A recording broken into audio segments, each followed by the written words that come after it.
Shalom, selamat pagi saudara-saudara yang saya kasih dalam Tuhan. Salam jumpa kembali dalam Renungan Pagi GKO Cibitung. Pagi ini saudara, sebelum kita membaca dan merenungkan firman Tuhan, saya mengajak kita semua berdoa. Bapa di sorga, kami berterima kasih. Kemurahan-Mu bagi kami semua, hari ini kembali kami rasakan. Terima kasih Bapa, kami sehat dalam keadaan selamat ketika kami bangun pagi ini. Saat ini kami akan membaca firman-Mu ya Tuhan. Urapi kami dengan kuasa-Mu. Di dalam nama Tuhan Yesus kami berdoa. Amin. Injil Matius pasal yang kelima ayat yang ke-11 menjadi pembacaan kita pagi hari ini. Saya menggunakan edisi terjemahan baru 2 tahun 2023. Berbahagialah kamu jika karena aku orang mencela dan menganiaya kamu, serta menunjukkan segala fitnah kepadamu. Demikianlah firman Tuhan. Saudara, bagaimana mungkin orang disebut berbahagia karena dicela, karena dianiaya, dan karena difitnah? Tentu ini sesuatu yang tidak masuk akal. Kalau orang sedih, marah, takut karena dicela, dianiaya, dan difitnah, itu wajar. Tapi berbahagia. Saudara-saudara, rupanya kita sudah terpola bahwa yang namanya sesuatu yang mendatangkan rasa sukacita, senang, bahagia yang ada di dalam diri kita ini, itu dipicu dari situasi di sekitar kita. Misalnya hari ulang tahun, kita dapat berkat yang besar, naik pangkat, atau banyak-banyak hal yang membahagiakan. Tidak heran kalau kemudian kita bersukacita, berbahagia. Namun saudara-saudara, Alkitab punya cara pandang tersendiri.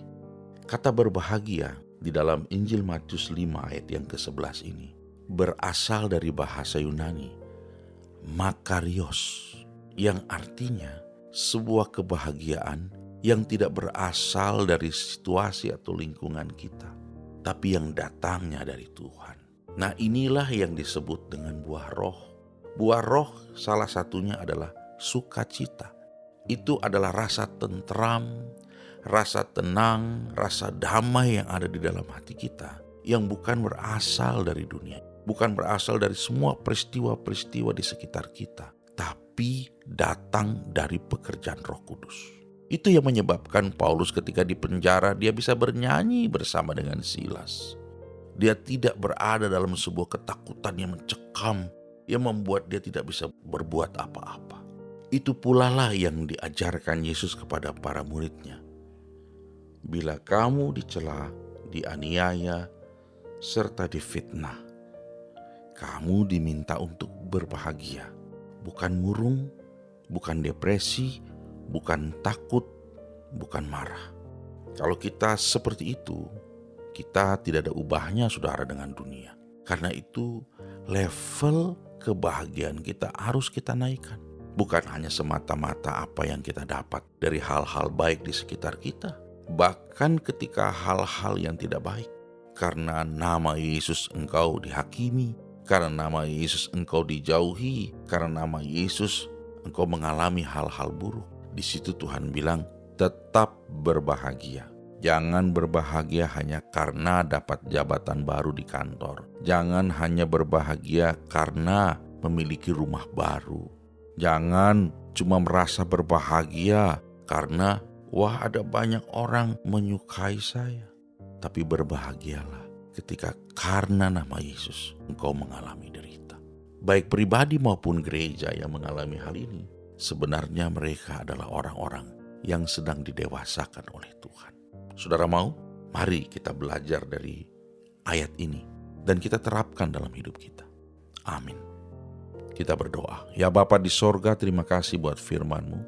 Tolong kami semua ya Tuhan, agar kalau kami mengalami hal-hal ini, kami tidak melupakan Tuhan dan kami tidak kehilangan sukacita. Karena Roh Kudus yang mengerjakan dalam hati kami.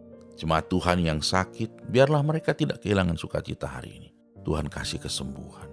Mereka yang betul-betul sedang berpikir keras karena mereka sedang menghadapi masalah berat, mereka pun tidak kehilangan sukacita. Tuhan kasih kekuatan. Mereka yang memiliki banyak sekali kerinduan yang belum dijawab, mereka juga jangan kehilangan sukacita.